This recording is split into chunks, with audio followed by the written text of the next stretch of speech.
to call the meeting to order. It is 7 p.m. We are on a tight schedule because UConn is playing tonight.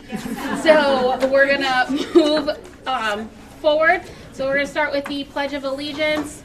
Mr. Polsky, would you like to lead us tonight?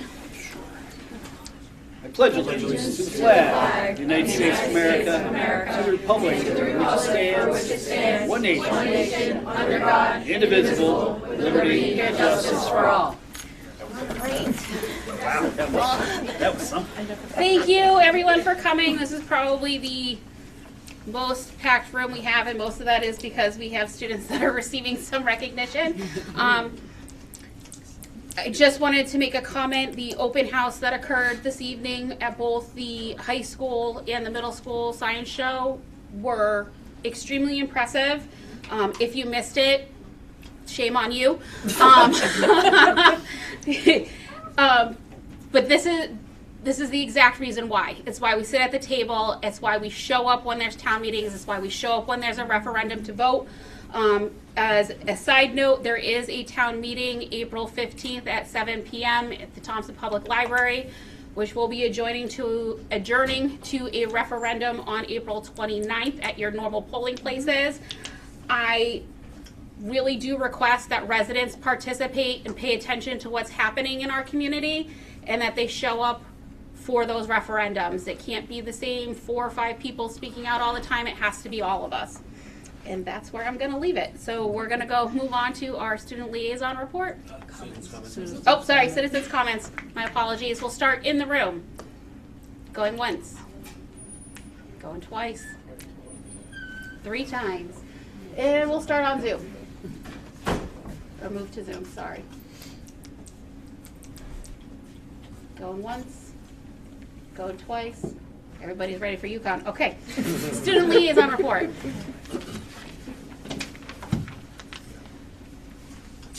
Good evening. So attached, I have a packet for the board members of all of our events. These are well publicized on our Instagram, and it just kind of outlines all of the things we have coming up, such as the Mystery Theater Dinner, the car cruise, all of our AP exams, big things going on within the high school that are worth noting, are major accomplishments throughout the school, and just events that we're going to be hosting. That outlines up to the last day of school, so it outlines everything from now until then. We would like to spotlight Local Government Day. Local Government Day provided Turtle Lot student leadership members with hands-on look at civic leadership. The students were able to research government positions, participate in a mock election, and even had the opportunity to shadow their own town official. Then they concluded the day with a luncheon. This experience gave the students a chance to explore leadership within their community and to better understand their local government. A special thank you to the Board of Ed Communications Committee and the other staff members of our community who made this event possible. I'd also like to spotlight our Willy Wonka play that turned out amazing. And it was a tremendous success with a great turnout for the community. I heard most of the shows were pretty packed inside, and I went to one of my own, and it was packed. There was like no seats open, so that was amazing to see our community show up for all of the hard work that the students put in throughout the entire school year. Our performers worked incredibly hard to bring this classic story to life. They delivered an amazing performance for all of those who attended, and we would like to thank everyone who participated and the many community members who dedicated countless hours behind the scenes to make this such a success. Let's see. Our cereal challenge took place, and that was another huge success for the community. We got 3,645 cereal boxes, which were donated to Teague, and then they further distributed them to other charities, which was amazing. It was amazing to see all 3 of the schools join together just to give back, an event to give back. That was an amazing event to watch and witness. The class of 28 hosted their annual Midnight Madness on Friday, March 13th from 6 to 12. Students were able to enjoy a night full of energy, fun, and most importantly, the memories. They tested their physical endurance with thrilling tournaments and also could relax while painting to the soothing voice of Bob Ross. Students made memories with friends that will last a lifetime, so thank you to the class of 2028, their advisors, and faculty and staff chaperones for hosting such an amazing event. The National Honor Society induction also took place. We welcomed 3 new members into the chapter, Tanisha Patel, Madison Perry, and Gabby Santos. They were recognized for their commitment to scholarship, leadership, service, and character. So congratulations to them on their outstanding achievements. And then just recently on March 31st, 9 students from TMHS participated in our electric boat hiring event. It was hosted at TMHS and also attended by 5 other schools. During the event, the students were interviewed by electric boat staff, and those interested in welding were assessed for their skill-based pay opportunities.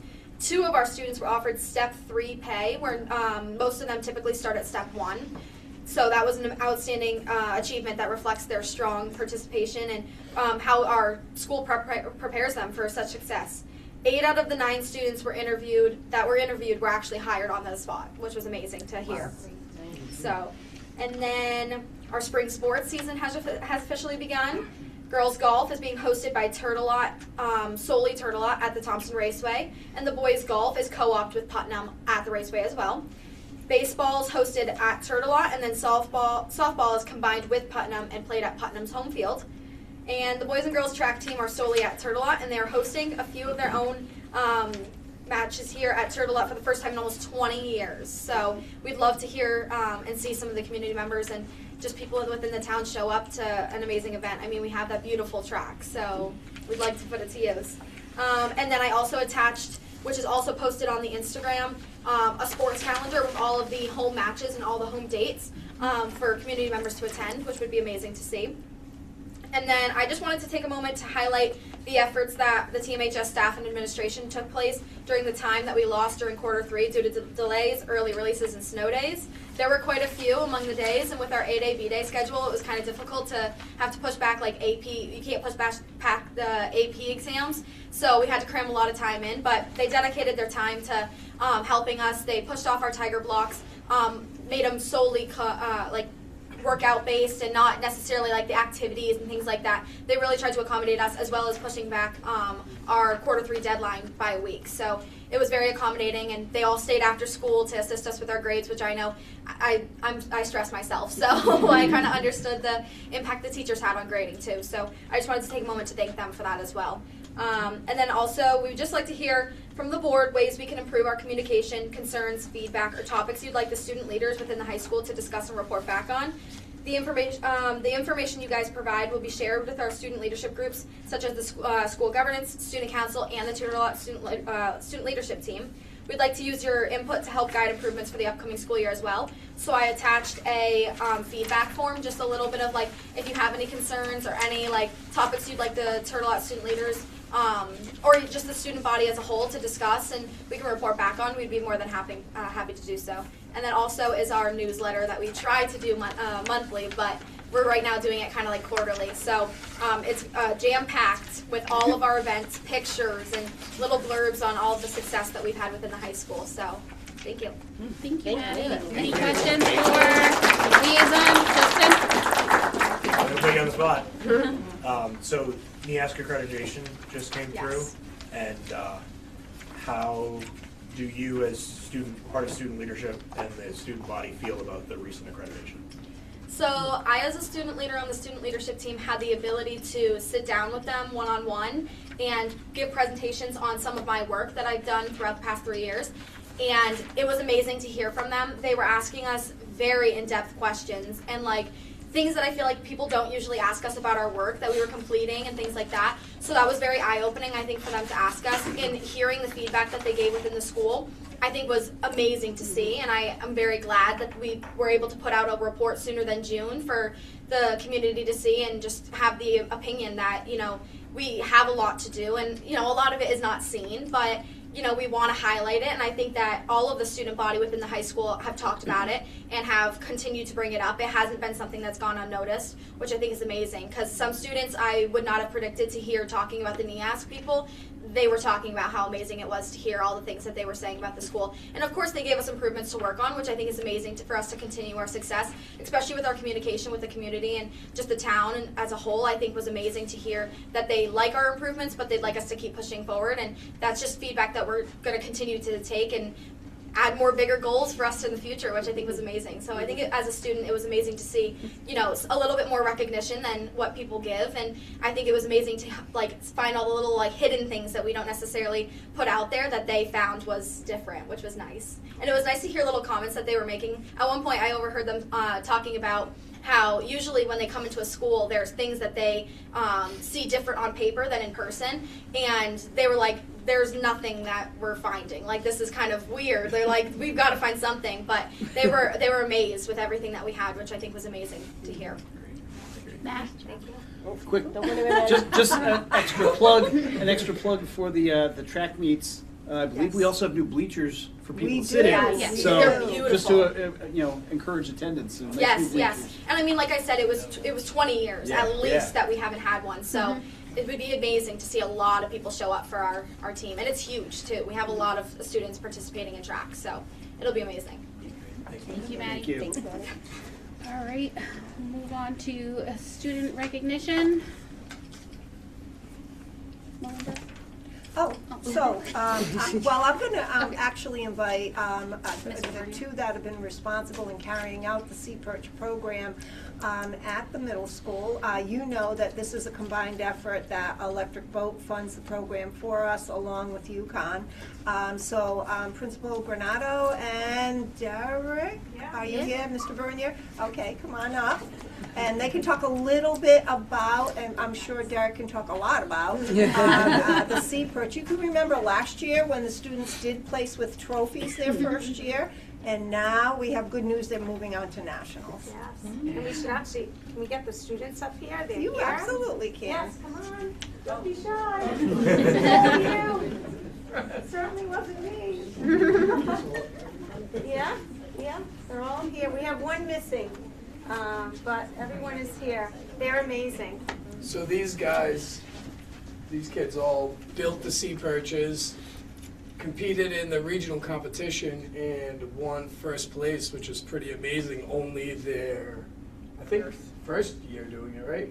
So it was our second year doing the program, actually third semester doing it, because we only did it half the year last year. And it's pretty awesome that the first year of building these sea perches and competing in the obstacle course, and then there's a challenge. There's two different competitions, and Amelia's team won first place in the challenge course, and Russell's team won first place in the obstacle course. And there was probably, I don't know, over 200 people there or so. So there was a lot of people. It wasn't, it was a pretty big competition. It was regional. So Derek, can you explain what the Sea Perch is and does? Yes, so the Sea Perch is a submersible, submarine boat type thing that's, made out of PVC. So they do a little pipe fitting and build the actual frames. And then they build the controllers, solder. You guys want to explain some of the stuff you do?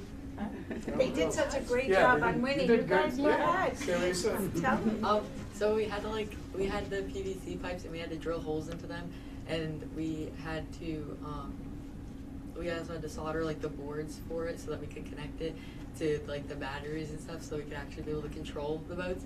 And then we also had to zip tie parts of a pool noodle and this netting on the bottom to help it kind of float. And we also had to, with the solder, we also had to make sure that the little fans would actually turn properly and work properly. Engines? Yeah, so that they would work properly. So they built the engine. So they built every single part of the machine. It was pretty incredible. Cool. What? You wanna say anything too? So Russell did the obstacle course. So tell them what the obstacle course So the is. obstacle course is this giant, at least 10-foot long course where you have to take the submersible and go through each individual hoop and not get caught on anything, and you had to go back, or you had to come back at a very fast time. And if you got the lowest time, you would win the obstacle course. So the main goal was just to go through as fast as you could and go through as best. Without getting tangled up. Yeah. That's the tricky part. And then the challenge course that Amelia did was they gave you literally a list of challenges that you had to complete. Pick this up, move it over here, slide this here, and you got a certain amount of points for each thing. And she did amazing at that too. And she was nervous and didn't even want to do it at first and wasn't confident. And I was like, "Oh, you can do it. You got this." And she did awesome, just like I thought. So it was great. And we wouldn't have been able to do it without there's a guy, Kevin Loeb, that comes from the UConn URI Navy STEM team, and they are grant funded by Electric Boat. So he's come to the classroom, I don't know, maybe 6 times, 5 times this semester. And a few of the times that he came, he's brought a few of his undergrads from UConn. So these guys get exposed to a bunch of different potentials for career opportunities, and they get to hear what these kids do and what they're doing in college, or some of them even have already graduated college and are there for their master's or doctorate. And there was a few graduates too that came, so it's pretty cool. It's a pretty cool program, and it's cool that these guys get exposed to all that. And I think we took home 3 trophies, no? Yep, 3 trophies. We took 2 first place, Yeah. and one event we did a first place and a third place. So we got 3 out of the 6 Yeah. trophies, which is pretty cool. That's impressive. Yes, it is. Look So great. proud of them. 8. Eight. These are all 8. Yep. And Joe. did you We tell them have where we're going? certificates for you. Yep, now May 30th they get invited to the international competition at University of Maryland. So Yes, and I want to thank the parents. They have been amazing.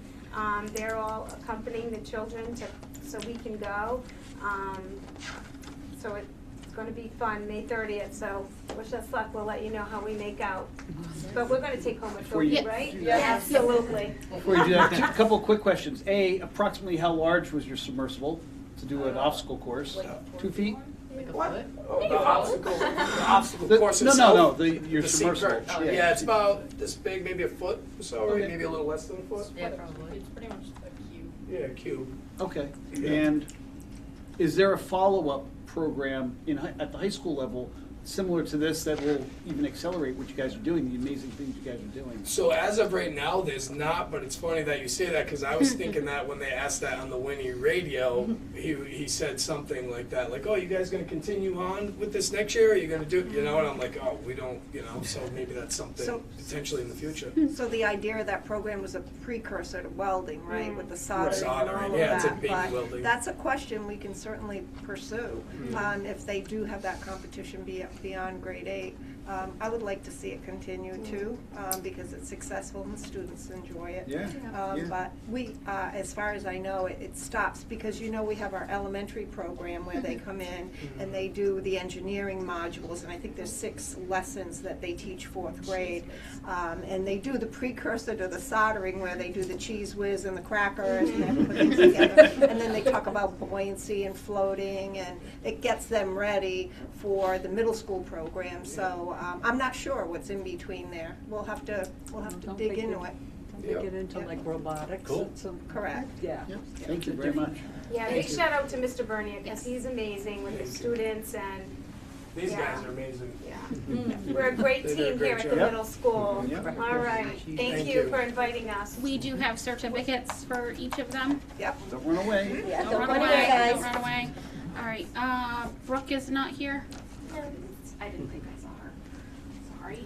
Why am I getting Fine. Riley Parkin? She's not here either. Not here, okay. Yeah, I didn't see her face. Ava Plata. Thank you. Amelia. I need that one. Gracie. Go. Lene. Russell. I'm gonna leave you these 2 that didn't. And then open them up. Jess, you can get in that picture. Maybe Melinda should get in the picture, huh, Jess? No. Kim, could you get over there? Yeah, you're the principal. Thank you. Everybody look this way. No, you're about the same height. 1, 2, 3. Thank you. Yes, thank you. Congratulations, guys. You want me to continue? Yes, please.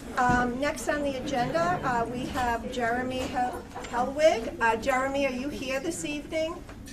Well, for everyone's information, Jeremy was a Martin Luther King Jr. Essay Challenge winner. And I think his essay went on to the States. So we congratulate Jeremy for his essay. Good things. That's this one. That's all that. Okay. Jeremy.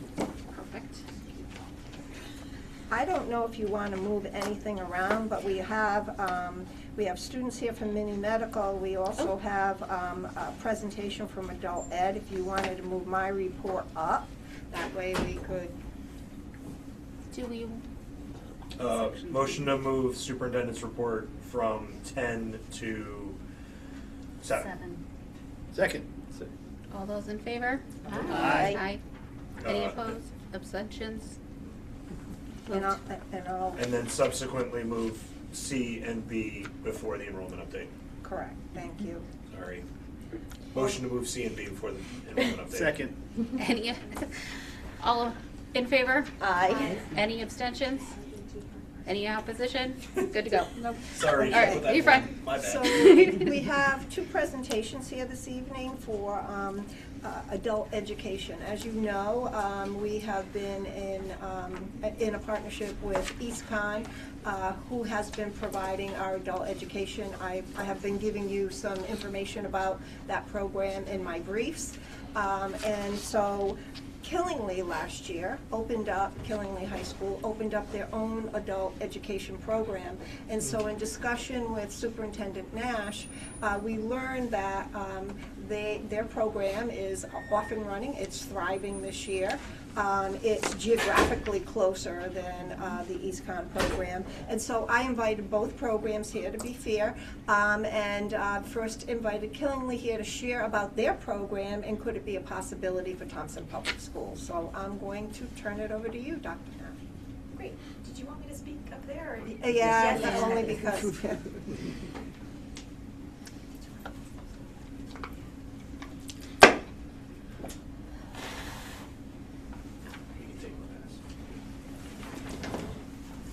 All right. Good evening, everyone. Thank you for carving out a little time in your agenda for us. I'm Dr. Nash, Superintendent, and I'm joined with Meredith Tukey. She is our Director of Adult Education, also our Director of Mental Health at Killingly. So, like Superintendent Smith just mentioned, we started our own adult education program this year. We weren't really sure what we were in for when we started it. It was a tremendous amount of work to kind of get up off the ground, but we have surpassed what I would say is the hard part of the job, and now we are cruising. So I just wanted to spend a small amount of time tonight to explain what our program has to offer, and then really what it will cost. I think that's probably the most important part to you guys, right? All right, so next slide, thank you so much. So what do we offer? So there are 4 mandatory components of an adult ed program. GED, the Adult Basic Education, which is a program prior to GED, kind of to get you prepared for that next level. ESL, so English as a Second Language, and citizenship. Those are the 4 that we started with. Those were the mandated ones. We said, let's just start with the mandated ones, right? And so we started with those. Next year, we will be partnering with other adult ed programs in the state to virtually offer the credit diploma program and then the National External Diploma Program. Those are just other types of diplomas. So there are a few different types of diplomas in adult ed that one can acquire. Those are just 2 different types. They're not mandatory with adult ed, but students may want to explore those, and so we are partnering with other adult ed programs to offer that to our students virtually. All right, next slide, please. This is kind of the breakdown of our students this year. So we have adult basic education is about 25%. ASE is just another way to say GED. So you can see many of those students, 46%, and ESL, 29%. We did not have any students that required citizenship or that reached out for the citizenship program. All right. And if you're interested, just by age, like who shows up to an adult ed program, right? It varies. So we have students that have left high school for a variety of reasons and have decided to pick back up or get their GED. And then we have students that are much older and are looking to acquire the English language more proficiently, probably for employment purposes. So we have a variety of students, and that's how it's broken down. 24 in total, 24 students in total. All right. So one of the goals, or how you measure how your adult ed program is going, is through something called a measurable skill gain, and these are assessments that students have to take throughout their time in the program. We have met our 39.7%, which is the state required score that you have to have that many students meeting it. So, but we are now on track to exceed the goal. So more students will be meeting their measurable skill gain. All right. What are the strengths of our program? I would say most of our strengths hinge on our small size. So we have 24 students, and they're located in our central office upstairs. Our central office is our old high school, and we've remodeled a couple of those classrooms up there and updated them, modernized them, got some new furniture in there.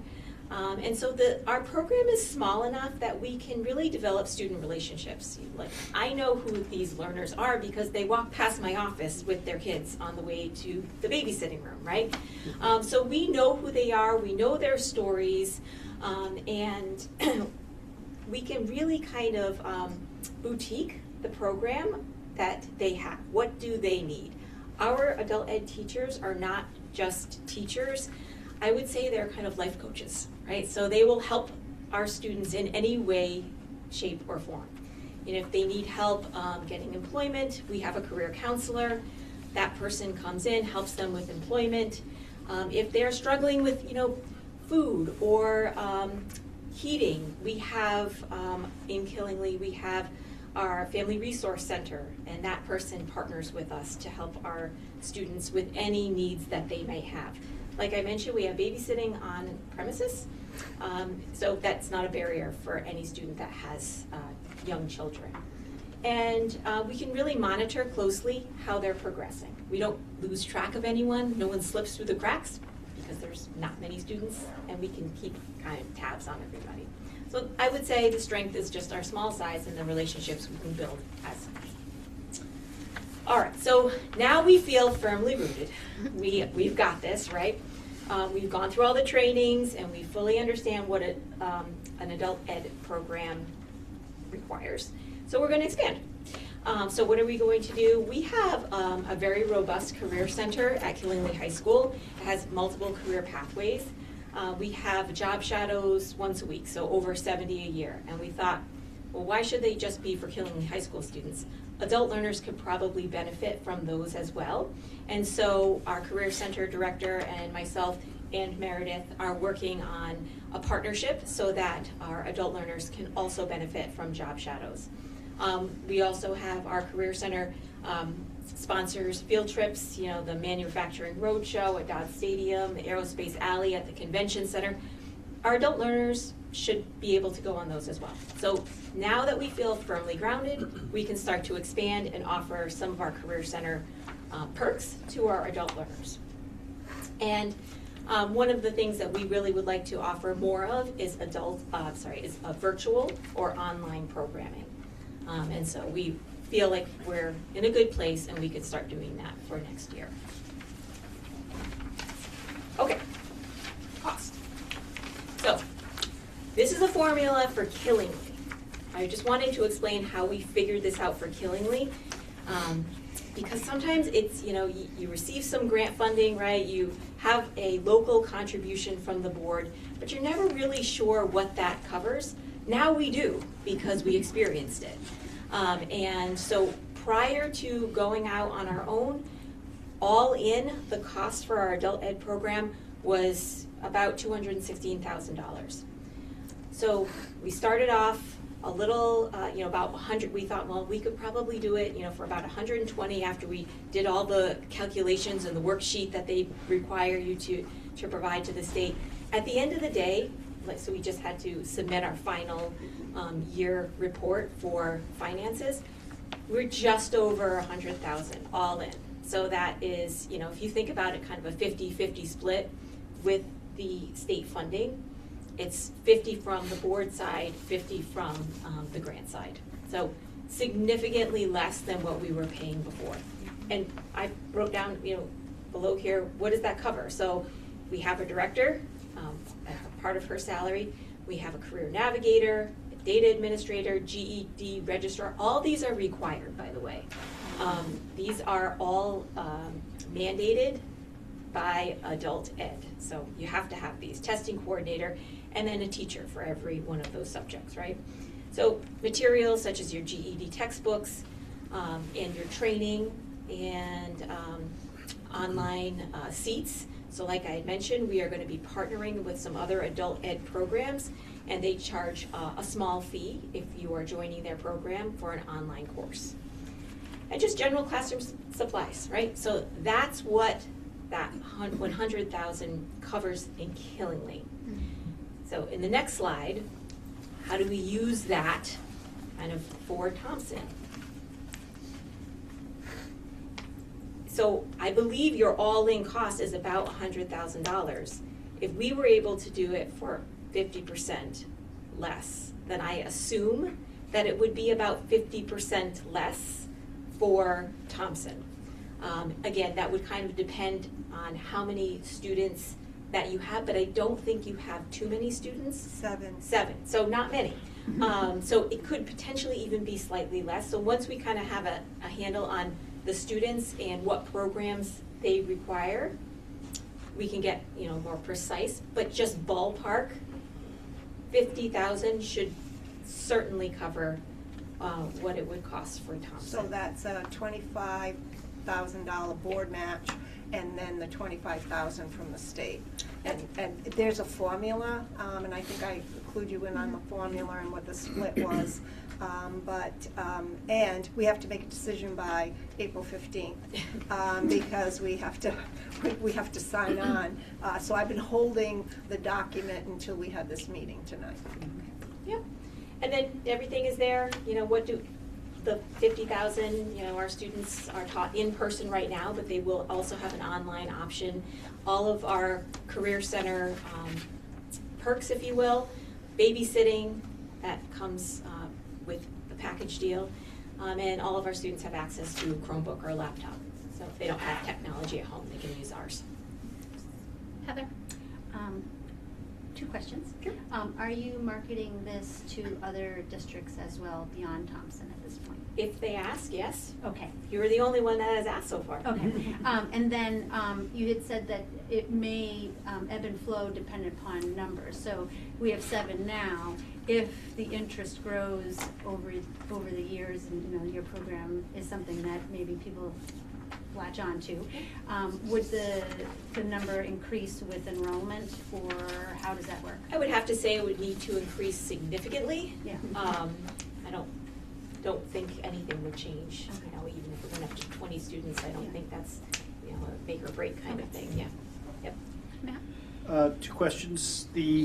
So kind of following up on what Heather said, these essential staffs, Yeah. they're not only for that. I'm sure they other functions within the school district, they get a little extra for doing this. Absolutely. So most of the staff that you see on that page there also hold another role in district. We do have a couple of teachers that's all they do. They're just adult ed teachers. And I'm sure every student's journey is different, but approximately how long does it take somebody to go through this if they're coming in as an adult, not a special ed, but somebody who didn't finish high school? So hard to say. Yeah, okay. Because, you know, sometimes they can be all in for a couple of months, and then they have to step out for a month or so, and they can come back in and out. So it really depends. Sure. I think the size of our program is perfect for kind of making sure we don't lose sight or lose track Right. of where those learners go, and say, what do you need to come back in? How can we help you to come back in? So, you know, the last page of your slide, because it's not just about numbers, right, it's about people. The guy in the center there, that's Mark. His son is graduating this year from Killingly High School, and he made a goal to himself that he would get his GED this year. And in fact, he will. So they will both graduate together. That's awesome. Yeah. Any other questions? All right, thank you. Appreciate your I time. have actually a question for Melinda. So are the grant matching, as long as they are providing all of the mandated resources and whatnot, that's guaranteed that no matter where we go for these sort of services, that match will happen. Correct. Okay. Yes, there's a formula that is figured out. Okay. It's not quite 50%, it's 48 point something. Yeah. But Okay. yes, Yeah. I did ask that question, so Yeah, yes. Yeah. Thank you. Appreciate your time. Thank you very much. Thank you so much.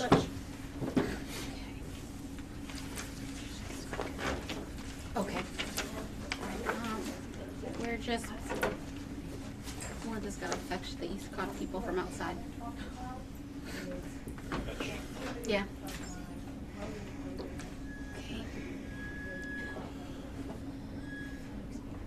Okay. I'm rolling. Intermission, you want some food? Jordan, that's not. The kids behind you? Yeah. We already gave them one. You couldn't see behind you, could you? Yeah. Oh, there's, yeah. You want some more food? Sure, I'll pass it around.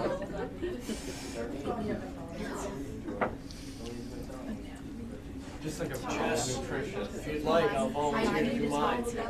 Yeah. No, it's so good. What did she do? Are we good with that? You saw her at church yesterday. I'll put the motion in if you want to do Listen, that. the comp's in Boston, okay? She's gonna be back in like 2. I already see her shoes, so. And I was like, it's in Boston, babe. And she's like, that's local, right? She's like, yeah. I was like, are you doing it yourself? She goes, yeah. She got competition. I said, oh, wait, tell me all about it. She's telling me all about it. I was like, well, I'll have to reach out to your mom.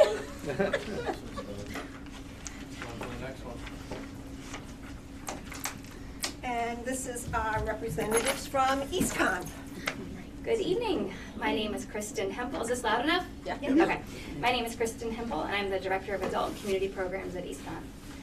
Before I get started, I just wanted to say, I get it. Right now, budgets are tight, and they're tough everywhere.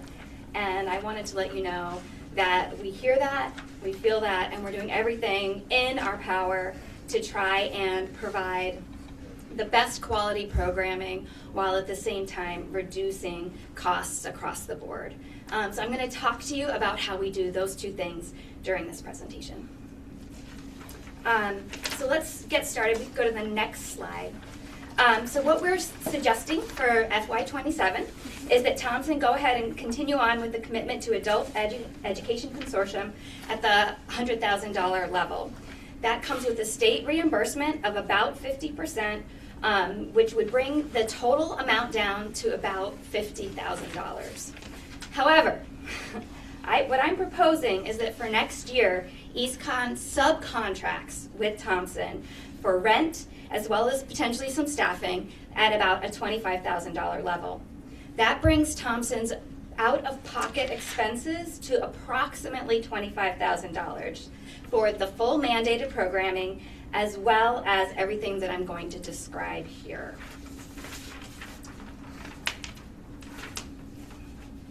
So I want to explain how we're able to do that. So there are a few pieces that are really important to understand. And one is when I started this position, we were in a legacy rent situation that was very expensive. We are now out of that legacy rent situation, which has allowed us to not only reduce the overall consortium budget by about 3%, but also is allowing us to look at other places where we can invest in putting in satellites and with using some of that rent money towards rent in other locations.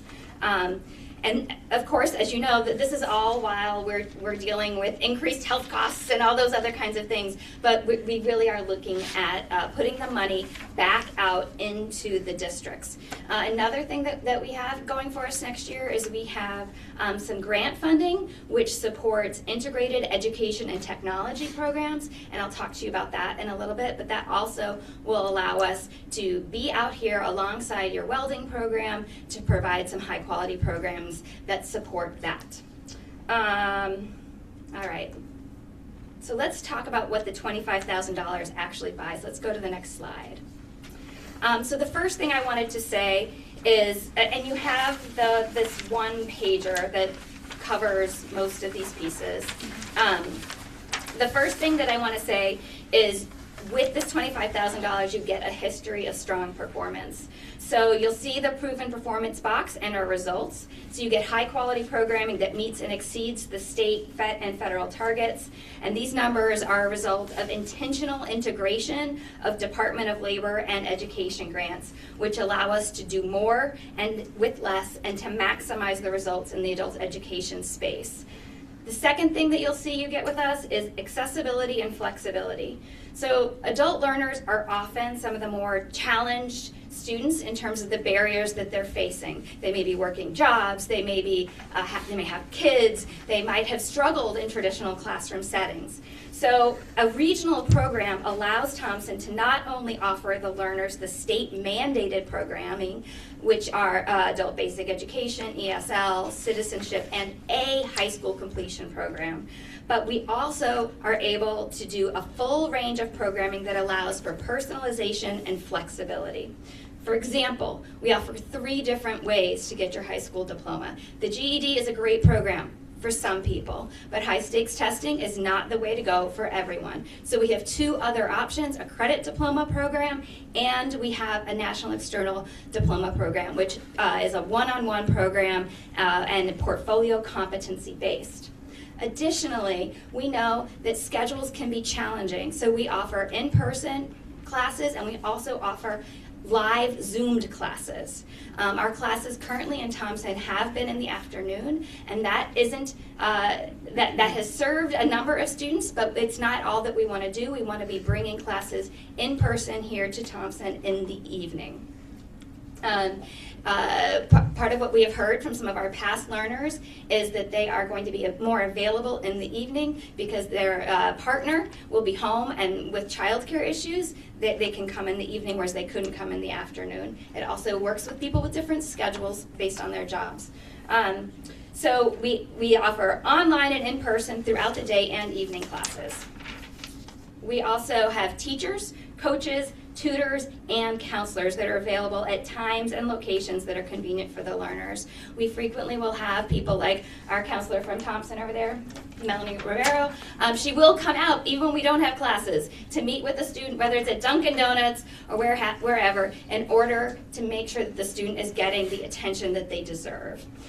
We also provide childcare at some of our locations, and that is something that we could continue to look at for Thompson as we move forward, as well as connections that allow for access to transportation services, and then that integrated education and technology piece I keep referring to.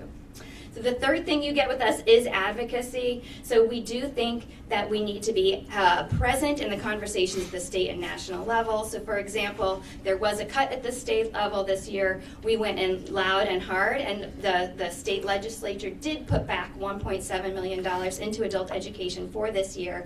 It has been released, CSD has it, and I was speaking to some of our representatives there just a few days ago, and they're planning on right now they're working on how they're getting that money back to districts. That's important. That's real dollars that are coming back. We're doing the same thing for next year. On the federal level, we're talking about money that not only goes to adult education directly, but we're also talking about those programs that really support our learners, our adults, such as SNAP eligibility requirements, and making sure that adult education participation is one of those things that counts towards it, as well as something like Workforce Pell, which allows people to access training using Pell dollars. So third, what we offer, that was third, I'm sorry. So I want to say some of the things that are coming specifically to Thompson in this upcoming year, provided we move forward with all of this. So one is we are really excited about the NCCER. It's a construction certification program that we rolled out over the summer. And we have Thompson on the books to potentially come out either in mid-June or as early or in July if you all are interested. Right now we're running it in Plainfield, and we're getting really positive feedback from their students out there. We've also run it in Willimantic. But that would be coming out at no cost to the town, because we do have a grant that opens it up not only for people who qualify for adult education, but for any adult resident who is willing to commit to the program. It's a 90-hour program. It's an entry certification to the construction industry. Additionally, we want to open that evening class here, parallel with the welding program. What a high school, an HSC, or an ELL program does is we would partner with them to provide those services. So we've contextualized the education that they're getting in the welding program. We'd be working with them around the appropriate vocabulary, the math, all of those different things if they're HSC to prepare for the high school diploma options, and if they're EL to prepare with the language skills that they'll need in order to be successful in that industry. Other adult and community programs, options that are available now or are rolling out within the next year include our middle school career readiness programming, such as the mobile manufacturing program, which I think we brought here a few weeks ago, health careers exploration, and durable skills. We also have several elementary level STEM nights that we could discuss bringing out to provide some of that career or exploration all the way down to the elementary school. So one of the things I do want to emphasize now, I think it's the next slide. I can't remember what the next slide is. Why don't you go to the next slide? We'll just give it a shot. All right.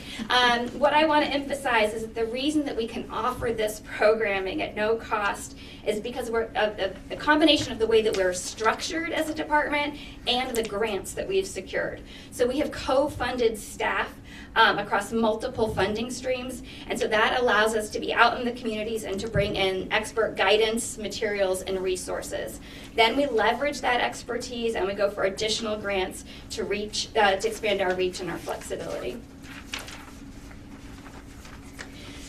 So yes, money is tight right now. We know that. But that is exactly why we should not leave money on the table when we have opportunities to keep it and to multiply its impact right here in our community. The state reimbursement is sitting out there waiting to be claimed. The grants we've brought in are already funded, so there's no reason for Thompson to cut back on services and opportunities for its residents when we can keep them going at that $25,000 mark. We're a community. We're Northeastern Connecticut, and if we keep working together, we can figure it out. We can make it through the tough times, and we can continue to provide accessible programming that creates real opportunities for economic growth and for financial stability for all of Thompson's residents and your workforce. So I welcome any questions you may have. Any questions? Yes, there might be another slide after that. I don't remember.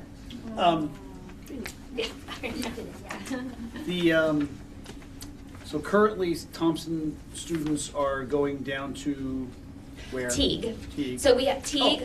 So here in Thompson? Yes, we offer them at Teague a couple days a week in the afternoon. And then we have all our online options too. The next closest one is in Plainfield, and we have some morning and evening class not Plainfield, sorry, Putnam. So we have classes out there. So they don't have to travel far currently. Traveling far, I think, is a matter of perspective. Yes, yes. I think that was my main question. Heather?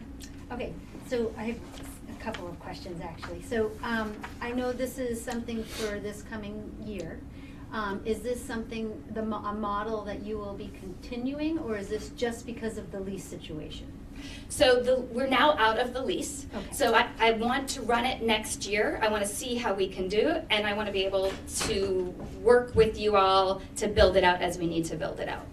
So the grant funding for my IET programs continues for 2 years. I would expect I would be able to re-up it, but I also think that we would continue to be in a conversation about what that looks like and how we make it happen. Okay.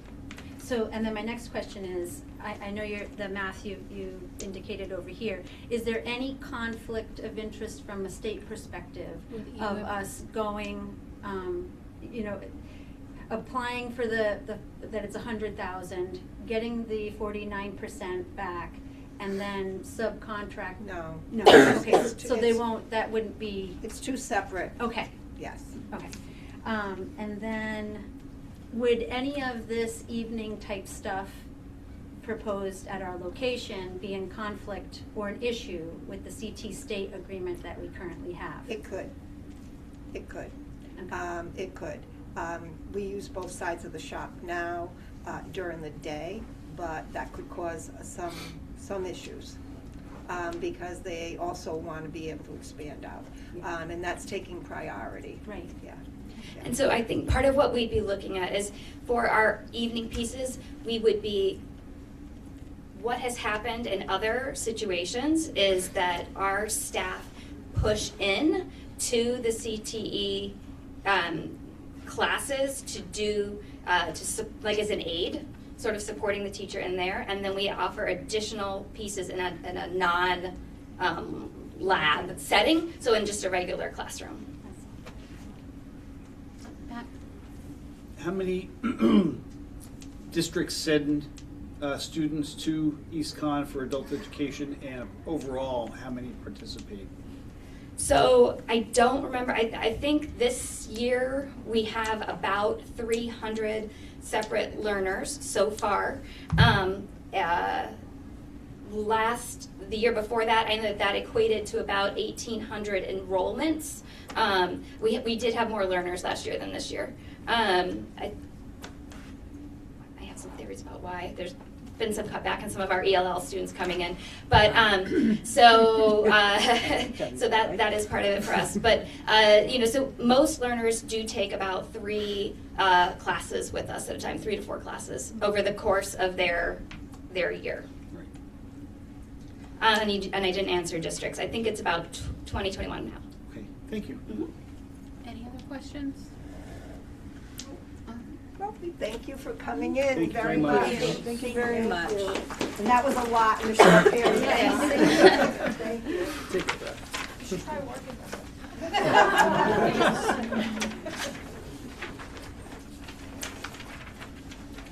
Thank you. Thank you. Appreciate it. Have a good night. Thank you so much.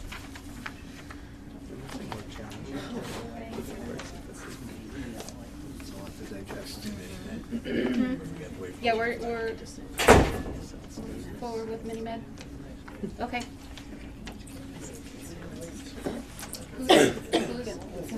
Mrs. Steglitz? You want to start? Yes, let's start. All right, let's roll. All right, we're on, kids.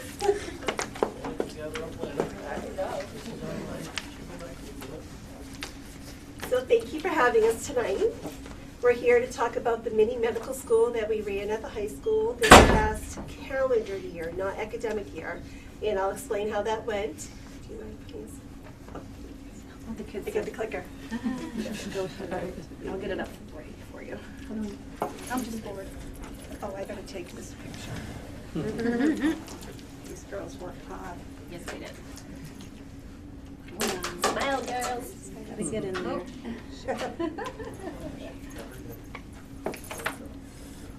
I'm trying. Yep. You like that? Here we go. There we go. All right, that's the end, I think, so. Like that, do you want to just control it, maybe? Sure. Okay. It's I was so blurry. excited, so but it's not you have to working. give me- It's blurry, so I gotta restart it. So I'll start talking. Yes. So it was the fall of '24 when Melinda came to see me about, she was approached about a program. You know how Melinda is with her programs, right? So she kind of looped me in as to what was going on. This is a mini medical school. So I was part of the preliminary, wrote some notes. This fall of '24, Melinda introduced this program to me. I attended some preliminary meetings, and it was run through Beth Israel Hospital, and it was a program that was sponsored by Dr. Mallory Keene. She's a resident at the hospital, and she built this program to introduce real medical terms and systems to the high school students. And I loved it. I mean, for me, this is just so much in my wheelhouse, and I was like, I love this, let's get this thing going. So I was tasked with finding what I like to call my Fab Five. So it was really important to find like the right fit, right? The right kind of student who had the aptitude to take on something like this. And these young ladies were very open-minded to it. We had a Zoom call with Dr. Keene. She kind of went through the modules with us, explained what it was all about, and you can see up here, it's all the different programs, all the different units, medical research, immunology, genetics, and throughout these 10 units, they would go through these online courses, and then we would move on to like a capstone project. So we were excited. We decided to take this on in January of '25, and within their schedules, I built into their schedule a block. So a 90-minute block every other day where they could tackle this particular subject matter. It took care of their health credit. 2 of them are seniors and 3 of them are juniors. So this way, they could take care of their health credit by doing this. Is much more in depth, right, than you would for a normal health credit. So we took care of their health credit. We offered them a full credit could do within 1 semester. At least that's how we started, I'll explain. And then and we also gave it an AP weight, right? It's heavily weighted. This is a huge commitment that they took on. So we start in January. It's going well, we're learning January, February, March, and I'm starting to learn like how in-depth this actual project really was. And it got to be April, May, and I could feel in my gut that we weren't gonna finish this. So Dr. Keane was excellent to work with, and from her perspective, it was about a 120-hour class. Now, a semester, what I had built for them was 67 hours. So I was like, yep, back to the drawing board. That's okay, that's what we're doing here. They were so good about rolling with it, and they were willing to do it over the summer, but these are high-performing students who work, who take additional tasks on, and are always busy, always busy. So we just paused it. I'm like, enjoy your summer, do your other things, because think about the program, right? For me, it's something that these kids are doing that sets them apart from their peers. Excellent resource for me for college recommendation letters, like crazy resource. And the beauty of this is with their projects and as they were doing their different things, they're published. They became published in medical literacy magazines. And that is something that you're not going to find other kids who are on the college track necessarily have that opportunity, right? Every single one of these girls have been published. So this is something that they can build upon. It's something that they could talk about. It's something I could write about for them for their futures. So we paused it. Within pausing it, Dr. Keane went and revamped the whole program. So now they had a whole new portal, a whole new platform that they had to learn. So we did it. We started it in September, and they finished it in January. And they did their capstones, and their average grade was a 92.8. So all of them together. So they were fabulous. They were so good about it. And one of the things I love that Jordan said to me, because it was a lot of work, but she's like, I'm so glad I did it. So in spite of it being so much work and very clunky, if you will, they slayed. They did a great job. So I'm gonna go over here. Each one's gonna come up, explain what they talked about, why they took it, and also talk about their capstone project. But before they do that, I just want to commend Kim, because I come up with these programs, right? And I come up with these ideas, and then I find my way up into her office and say, hey, what do you think about this? And she latched onto this program, and actually because of Kim figuring out the schedule, working with the physicians that were in the program, and then certainly reaching out to you all and supporting you through the way, especially by coming up with the pause, I think, meant that you finished it successfully, and I can't thank you enough, Kim, and for this project and many others that I drop in your lap. My pleasure. Yeah. Hello everyone. Excuse my congestion, it's my annual sinus infection. So I'm a senior at Turtle Memorial, and when Ms. Steglitz brought this course to us, I was like, this is perfect, because I'm a very indecisive person, and I have explored all different pathways like culinary, I've taken construction classes, all these different pathways that we offer, and this was just another one of those pathways that helped me figure out what I want to do. Yeah, I love the human body, and this course has helped me in my anatomy class this year, which I'm so grateful for. And overall, I have learned so much from the course about the human body, and if I take those kind of science classes in college, I'm much more confident that I have all this prior knowledge going into the course, and it has helped me already, so I'm excited to see how it helps me in the future. And this course was overall just a great experience. So I want to talk to you about my publications. So in this course, early on, I completed my cystic, this was in our immunology unit, or no, genetics unit. And cystic fibrosis was one of the topics that we had learned. So I created a really great infographic on the disease, like the ways that like it mutates and how you get it, like the causes, the symptoms, ways to help. And Dr. Kane reached out to me and was like, Brianna, this is amazing, it's so informational, and I'd really like to publish it. So that was a really great experience for me. And later on, near the ending of the course, I got my iron deficiency anemia paper published, and this paper was all about iron deficiency anemia, which happens for a multitude of reasons. Or anemia happens for a multitude of reasons, but iron deficiency was one of the reasons that it happens. So I wrote this paper, and it's very informational, and that is also published. The cystic fibrosis one is on their actual like medical literacy like blog, and then the iron deficiency anemia paper is published on a partner blog called Cell Count, which teaches like the public about hematology. So, Very nice. very nice. And then if you go to the next slide, my capstone, I chose to do concussion awareness. This was during basketball season, and I had gotten many hits to the head, and I was feeling kind of all over the place. So I decided to take that personal experience and just like seeing other people around me who have had concussions. They're very common in sports, and a lot of people don't pay attention to them or like don't go and get checked out.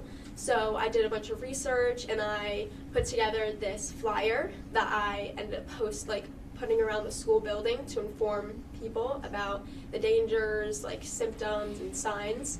And it's just very informational, and I'm glad that I got to put it around the school and inform my peers. Thank you for listening.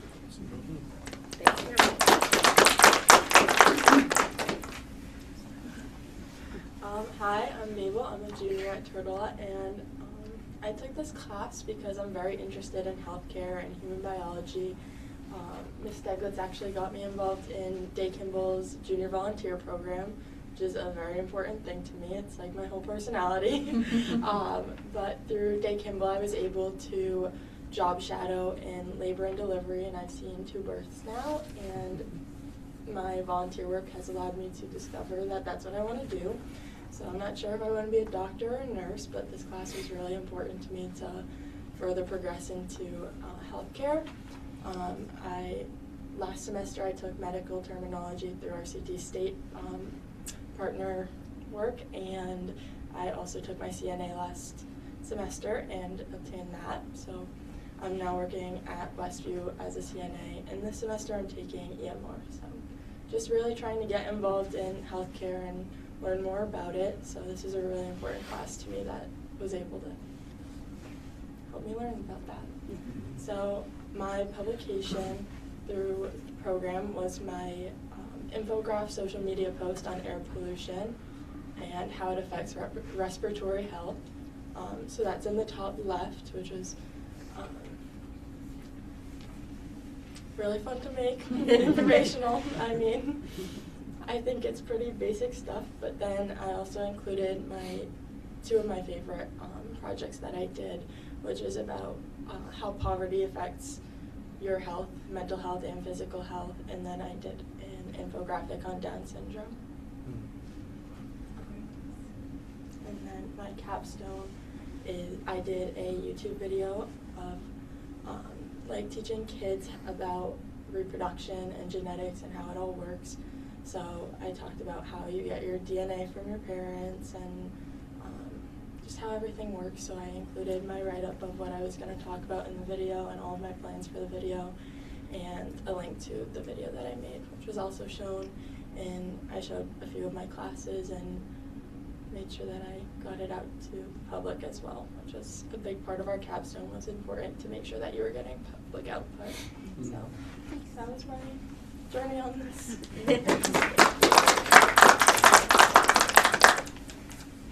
Hello, my name is Julie Lewis. I'm a senior here. So I took this class when they all did, but I have always been really interested in the healthcare field.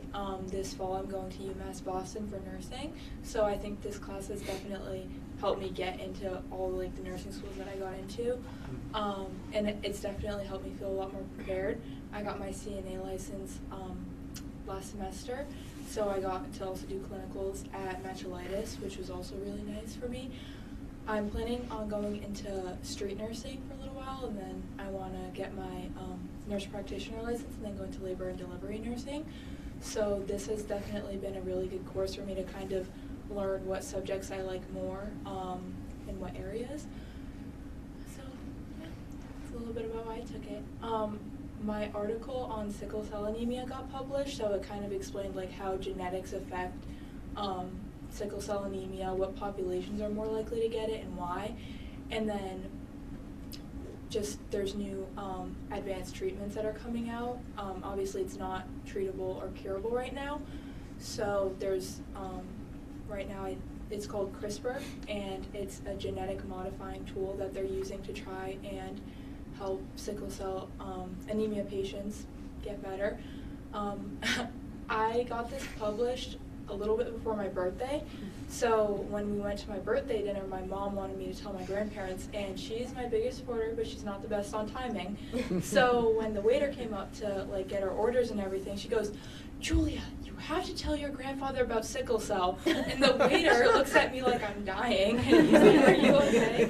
And I'm like, no, I just got an article published, but it's been really great to make my family proud. And my aunt is a nurse. She's kind of been my biggest influence on why I want to go into nursing. So kind of doing something that's following in her footsteps and making her proud has been something that's been really special to me through this program. I don't think I would have been published otherwise. I don't really know how I would go about that, so it's been a really nice experience for me. And then for my capstone, my mom is a mental health coach, so I kind of did my final capstone project on how different breathing techniques can help your mental health as well as your physical health, how you sleep, how you function day to day. And then I hung it in the school, and I had it up there for about 2 weeks just to kind of show people it really does matter how much you take care of your mental health, and you try to ground yourself, and it's really important for not only just your mental health but your physical health. It really helps you kind of do better in your day-to-day life and make you feel better. So I wanted to show people that it matters, and that's how I did that. So thank you. Hello everybody, so my name is Jordan Popesky. A little about me includes my love for sports, so I play basketball, soccer, and golf for the school.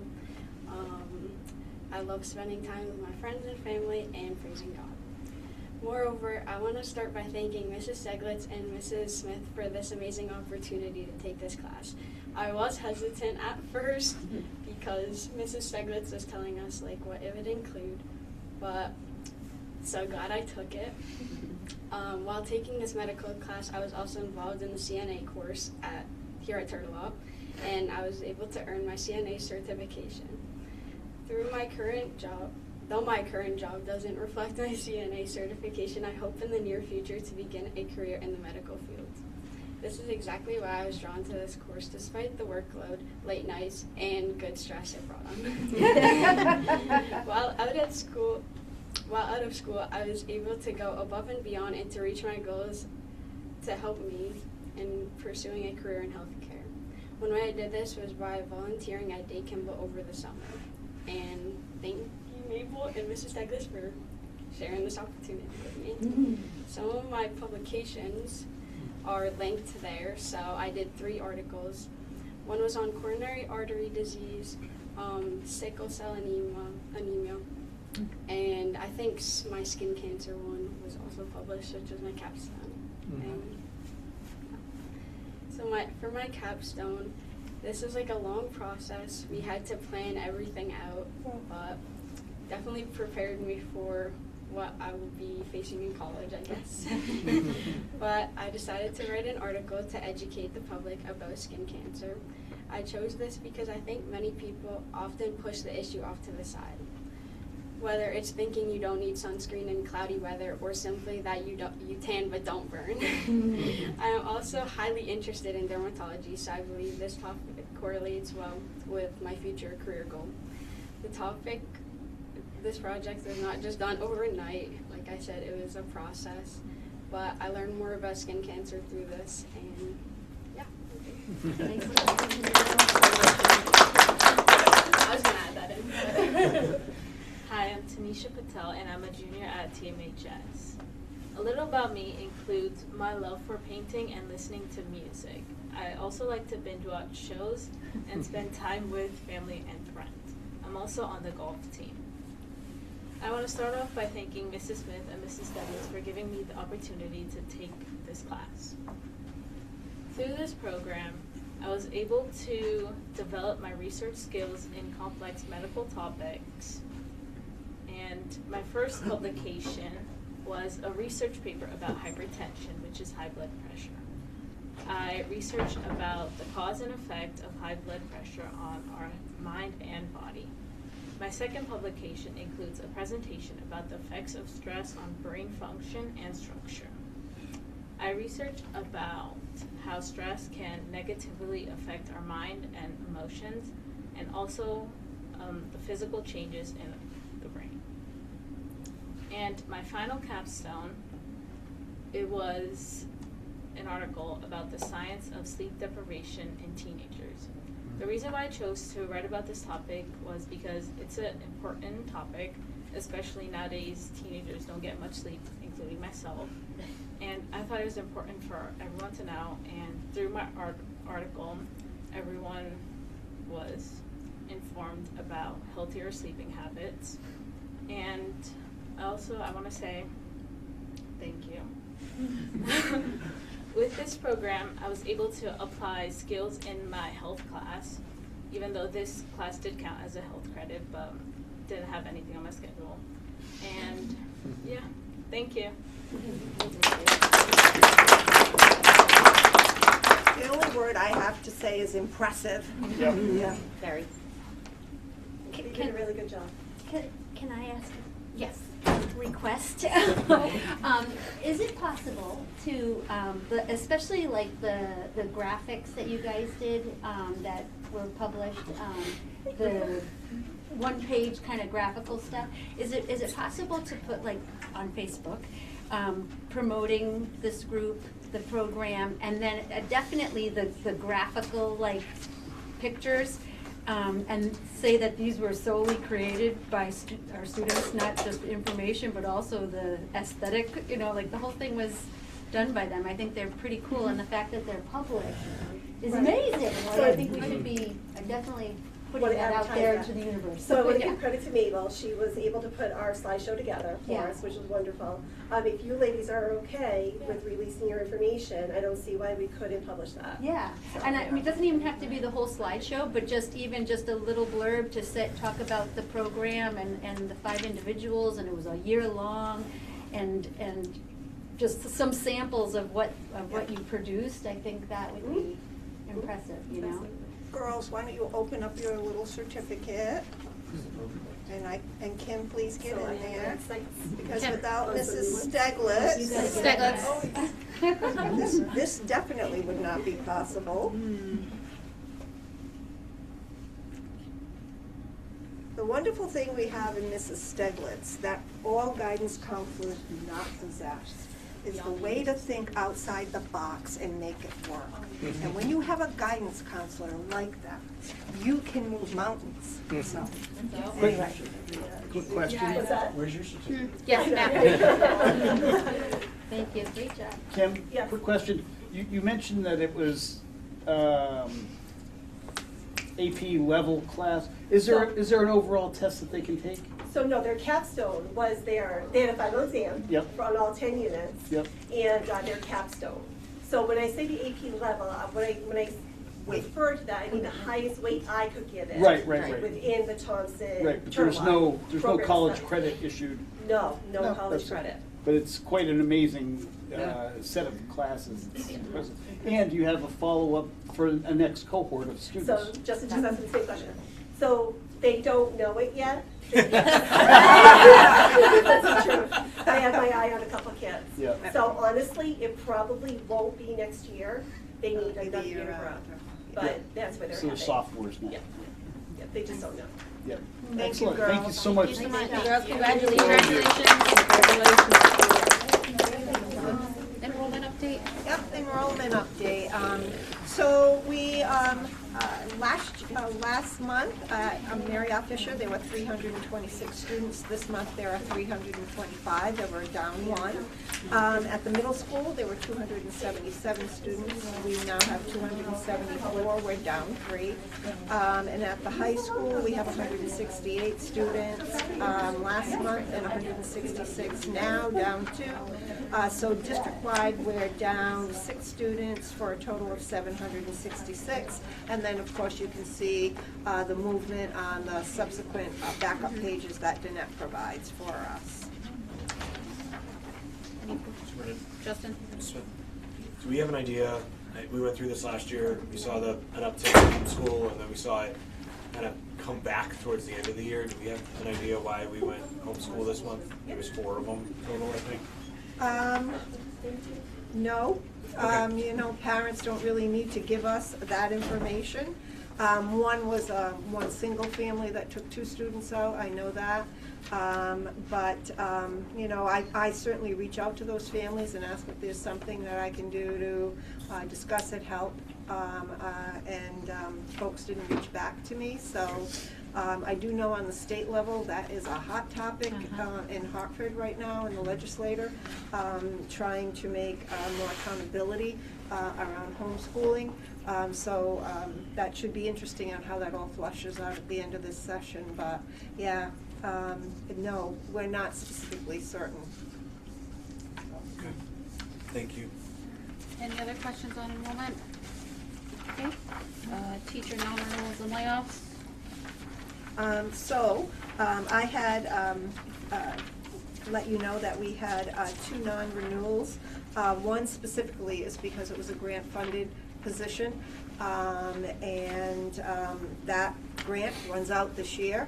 I mean, there is some talk at the state level about some funding around mental health services that funds a middle and elementary guidance counselor. We knew that was a 3-year grant. We knew that we might end up losing funding. We're hoping that over the course of the summer, maybe we can identify some grant funding that comes from the state. We're not sure. The teacher's aware of that. And then the second, I'm withdrawing that request. It's just this one non-renewal. I will say this, dependent upon what happens with the budget process moving forward, we may have to do some layoffs. So let's hope that doesn't happen, because as you all know, it'll have a devastating effect on the district overall. I hope I don't come back and you don't see this on the agenda again. Agree. And you need a motion? I need an approval of the non-renewal. Kristen? I'll make a motion to approve the non-renewal. Second. And seconded by Justin. Any discussion? All in favor, say aye. Aye. Any opposed? Any abstentions? Motion approved. Okay. Finance director, facility director updates. Okay, we'll start with finance. Hey everyone, no change to the revised budget. Right now, year-to-date spending's at $15.7 million, 72.3%, a little ahead of where we were last year. However, encumbrances are behind where we were last year, which is encouraging. We have started the annual process of taking a look at our open POs and starting to close those. Probably recall I mentioned this to you last year. We can't get too far down the road there because it may create double work, and that sometimes those need to be reopened. So we're doing it, but we're proceeding with caution. Projected spend, 21.8 million, 99.9% of the budget. We are a little bit tighter than we were at this point last year. We have layered in these three items that we've talked about for the last couple months in a row. And in April, I will be taking the first look at drawdowns for the grants, so that number will get a bit tighter, maybe not tighter, a little bit better quality, I guess, on that number when we have the actual grant results in there. We still have the same two departments projected to be over budget. Pupil services, that has actually come down a little bit to $362,000. Driven by out-of-district placements and RBT spending, offset by special ed transportation, as we've talked about in the past, and ESY, as we've talked about for the last few months. That's not going to change. As you guys know, the audit was completed and the financials have been filed. The EFS, agreed upon procedures for King and King, our CPAs, are actually in process right now. That's a separate, I guess you could kind of call it a mini audit of our financial filing that we do with the state. That always happens subsequent to the financial statement audit. So that work is going on, and I'm thrilled to announce that the IDA grant MOE work, maintenance of effort work, also happens in April. This is probably one of me and Melinda's favorite things to do every year. But that Luckily, happens this you do month. most of it. So that'll be underway. Any questions? Justin? Yeah, out of the 700K, 693,004. We know the number of students like, how many didn't we budget for? How many It says we didn't it says budget out of for? district placements are projected to be 693.4. Correct. Right. So I don't know the number from last year, and it's not all about the number, it's about the intensity of services too. Yep.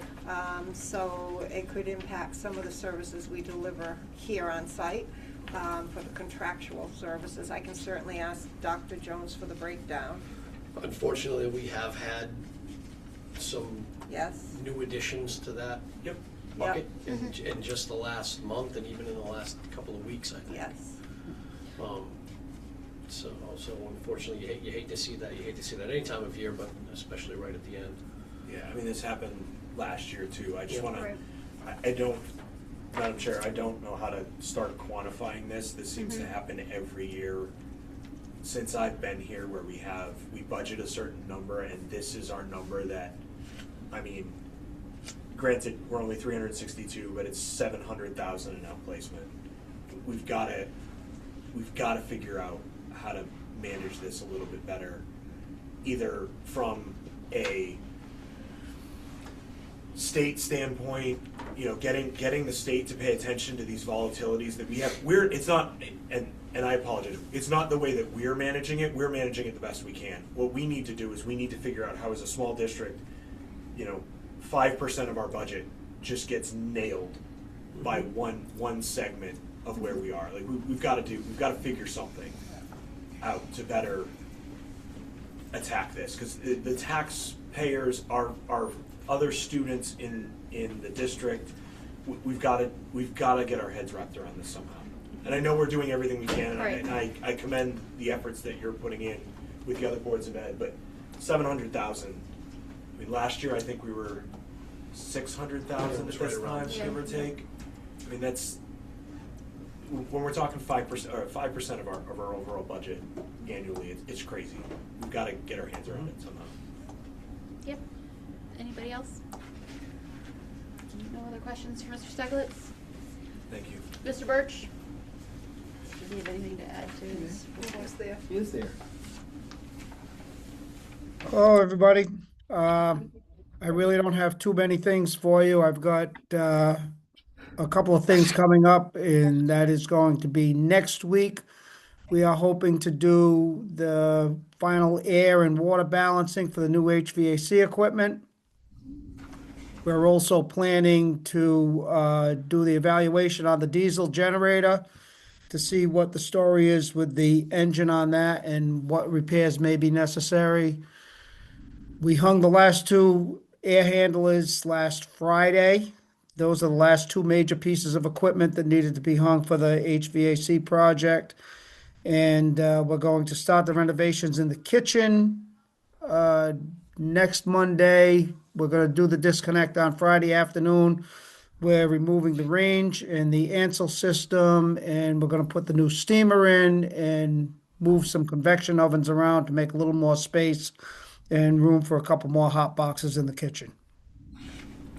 Any questions for Mr. Birch? Thank you. Thank you. All right, approval of minutes. Motion to approve minutes from March 9th. That's Yes, right, I read them. thank you. All right, any discussion on the minutes? All those, second? I'll second. Danielle, all those in favor, say aye. Aye. Any opposed? Any abstentions? All right, subcommittee update. Thank you. Tuesday, March 24th, we had a policy subcommittee meeting. We discussed the survey of students policy, which did not exist before, and the suicide prevention policy. And we had a presentation from CIRAC. It was very thorough. We had lots of discussion amongst the committee, and so that's also brand new and it's kind of custom written for us by CIRAC with a lot of input from our staff. It was very impressive the amount of work that went into that. So we've sent that. We had a couple very minor revisions, I think, to both of these policies, but just a couple, I think, capitalization or something. Very minor things, very thorough policies, and they're here presented in our packets, and we'd like to motion these to full approval by the board. Okay, I have one typo Yeah. right here. We already approved the The minutes. board. Yes. Oh, on The the board. policy? Survey of students. Survey of students, the board. Yes, Oh, that was fix it. pointed out during the policy, should have been corrected. That board is, BOAD. BOAD, Just and that misspelled. paragraph survey Missing an R. approved by the BOAD. I did fix The that, but board. put the wrong one in your packet. Okay, thank you. I figured, yeah, we Yeah, did we had bring that up. that. Thank you for catching We that. did have that. Yep. All right. Were there any others, Heather? Not that I noticed. Old business, sorry. Do we need to? Well, it's under new business to do the, Correct, thank you. anybody have any old business? Is that what you said? None? All right, so new business policy approval, number 1, survey of students. Motion to approve policy as submitted for survey of students. I'll second it. Any discussion? All right, all those in favor, say aye. Aye. Any abstentions? Any opposition? Nope. Moves forward. All right, student suicide policy. I'll make a motion to approve the student suicide policy. Second that. Any discussion? All right, all those in favor, say aye. Aye. Any abstentions? Any opposition? Starting to run out of gas here. All right, approval of the adult ed program. So, you've heard 2 presentations this evening. One from Killingly, which is a new program, and the other from EastCon, which has been well established. You know, it's $104,000. That is the total amount of money that we pay to EastCon. And I just want you to bear in mind that they're not asking for any less money to that 104. They expect our full $50,000 match plus the state match, and then will give us back to rent our space $25,000, and that's how it ends up where the Board of Ed's contribution would only be $25,000. In both cases, the financial outlay is the same, except that one, we're gonna have another entity at the high school at night using space. You know, as much as I would love to see more adult learners here at night, we haven't even evaluated what that's like, because the program hasn't started with the welding. So I would like some time to be able to evaluate the evening program. In the summer when Electric Boat starts, it's during the day. I really want to see how it works when school's in session during the day, and then what happens at night. And remember, then both sides of the shop are being used because the construction side. If they were to use our space. Well, you need a motion on the floor for discussion. Oh, Yes. sorry. Sorry, Kathy. I'll make a motion. I'll second it. To approve an adult ed program. Second. All right. Which? Heather, you had We were just which? discussing. Kathleen, that you need to. Oh, you need to specify which program, right? No. Yes. Yeah. No? Yes. No. Well, to have discussion, we're discussing. Okay, well, I'll make a motion that we discuss the adult ed programs. Okay. Second. All right, Heather. So if EastCon uses our space, Mhm. is there any I know that they will lease it from us, but is there any further additional outlay from us from a cleaning and a security and utilities and all this other stuff? So technically, it's far less than 25,000 really. Okay. Correct. Yeah. Matt. I don't have a fully developed thought, Okay. sorry. Justin. Why now? Like, why did EastCon come to us now saying that they could get us down to $25,000? Because I reached out to Kelly. And that's that's Right. kind of the answer I was looking for. Like, Yep. because even their presentation, I'm sorry, I might be rudimentary at math, but 100,000 minus 49,000 does not equal 25,000, no matter which way you slice it. And yes, it's lease reimbursements, but like Heather said, we're out of pocket for more than 25,000. If they were coming to us and saying 15, 18,000, maybe, but it's more than 25,000 out of pocket realistically. Plus all of the additional headaches that may come along with hosting a night program in the facility. And I don't know what they are yet, because we haven't had the opportunity to tested. host someone. I don't know what that's gonna do to the teachers during the day. As much as I certainly think it's a good idea to utilize the space at night and for our community. But I would like an opportunity to see how that all works. And I agree with you that there is other expenses, just facility-wise. And remember, Connecticut State is paying for the security at night. So that's a whole other. Complicated. Matt, did you? I formed you my got thought. your, okay. Currently, not including what EastCon's proposing for next year, currently where do our students travel to, or is it all online? It's not all online, but I don't know specifically out of those 7 people who are taking classes, whether they go to Putnam, whether they go to, they're online, like I have no Okay. clue.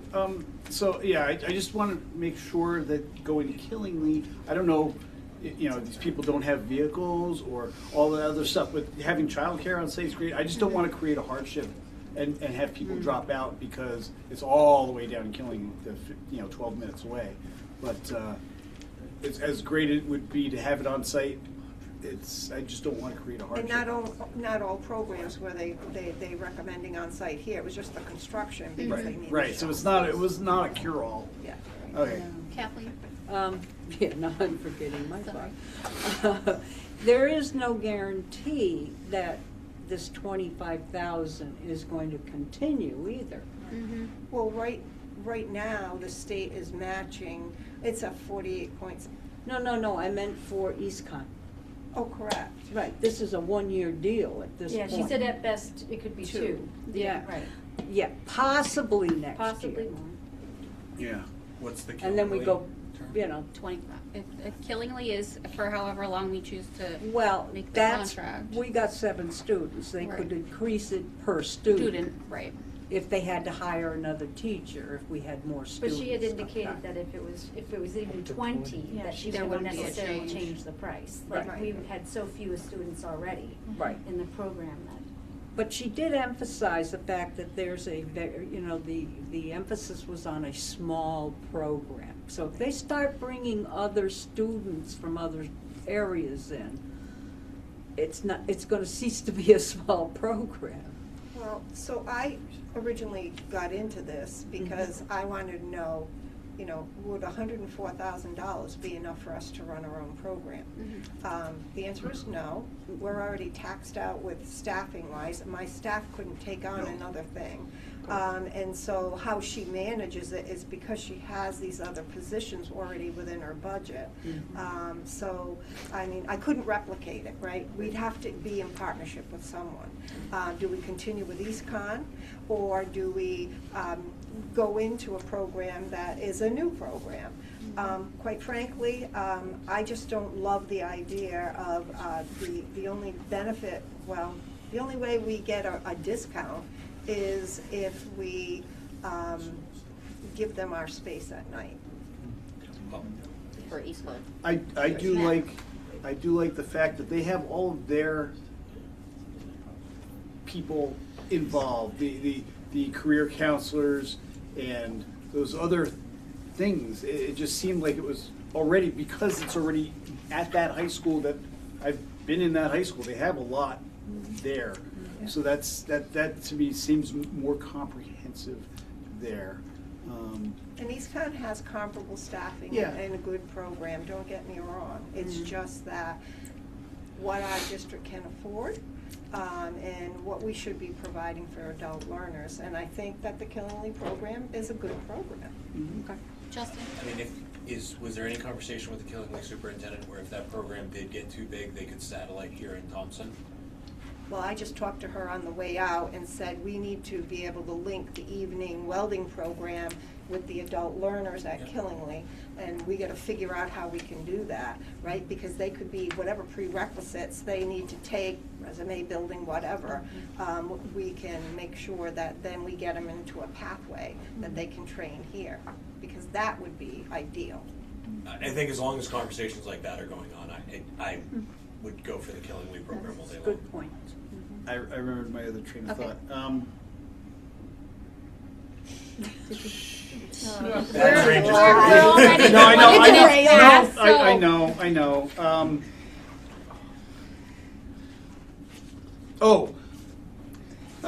So every year, kind of like special ed, every year, the adult learning can fluctuate from 7 to 17 to 2.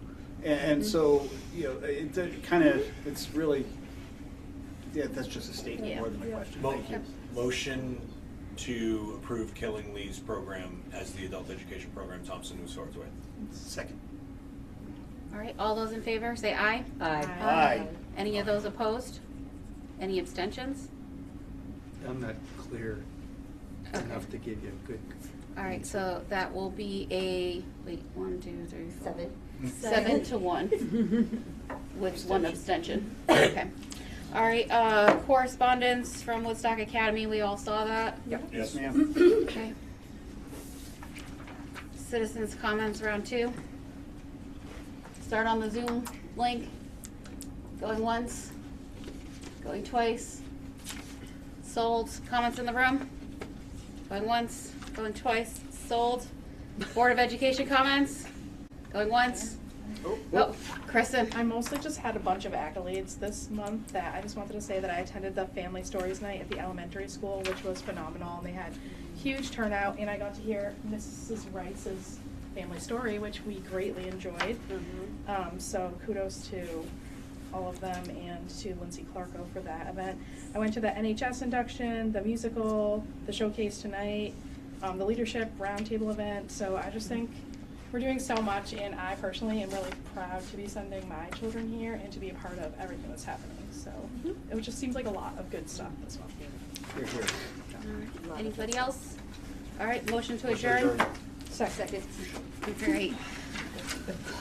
So we're moving into executive session. Right, it's a second, it's a separate agenda. All right, so call to order at. Let's make sure we turn it Oh, We yeah. gotta shut everything off and people need to exit. We need to invite Greg.